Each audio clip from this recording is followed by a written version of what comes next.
Aksi nekat dua pria jarah truk paket daging beku makan bergizi gratis di Jambi, pelaku ditangkap.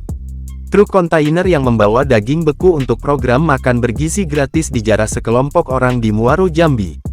Penjarahan dilakukan saat truk kontainer rusak dan terperosok di jalan. Video amatir memperlihatkan sekelompok orang sedang menjarah paket daging beku yang diangkut truk di Jalan Lintas Timur Sumatera, Muaro, Jambi.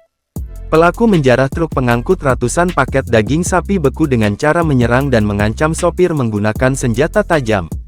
Daging beku yang dicuri dibawa dari Jakarta tujuan Pekanbaru, Riau untuk kebutuhan program makan bergizi gratis. Korban lalu melaporkan kejadian ini ke polisi.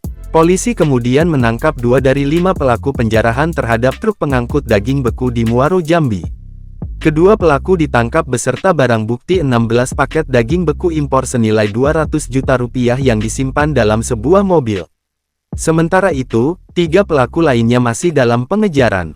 Rian Effendi, sopir truk tersebut, menyebut jika dirinya sudah sering mengantarkan daging beku dengan melewati kawasan ini, namun kejadian nahas ini baru pertama kali terjadi.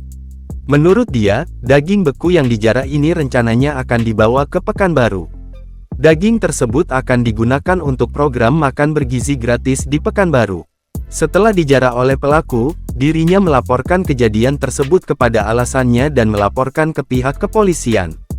Setelah mendapatkan informasi dari pihak perusahaan, petugas kepolisian langsung melakukan pengejaran terhadap pelaku. Tak butuh lama, petugas akhirnya berhasil mengamankan pelaku di tempat persembunyiannya.